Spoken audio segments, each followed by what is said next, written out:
தன் மீதான அரசியல்வாதிகளின் விமர்சனங்களை பெரிதாக பொருட்படுத்துவதில்லை என நடிகர் சத்யராஜ் தெரிவித்துள்ளார்.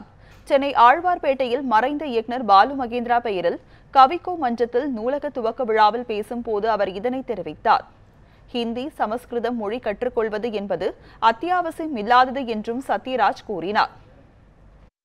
எந்த எதிர்காலம் திட்டம் இல்லை. ஏற்கனவே நான் ஒரு மேடையில் பேசின மாதிரி எனக்கு இந்த ஓட்டு அரசியலுக்கு வரும் எண்ணமும் ஒரு தலைவனாகணும் அப்படிங்கிற எண்ணமும் எனக்கு கிடையாது. அது நான் தனி மனித வாழ்க்கையில் ஒரு குறிக்கோள் இல்லாமல் வாழ்கிறவன் தான். அப்படியே போவோம், வாழ்க்கையில் அமைஞ்ச வரைக்கும் அமைச்சிட்டு போகுதுன்னு நினைக்கிறாள். அதனால் அப்படி இல்லை. இருந்தாலும் சில விஷயங்களை நாம் பதிவிடும் போது, ஒரு பிரபலமான நடிகனாக இருந்து பதிவிடும் போது அது மக்கள்கிட்ட நல்லபடியாக சென்று சேருது. அந்த கடமையை நான் செய்யணும் அப்படிங்கிறத நினைக்கிறேன். என்னை விட மிகச்சிறந்த தலைவர்கள் இருக்கிறாங்க, மிகச்சிறந்த சிந்தனையாளர்கள் இருக்காங்க.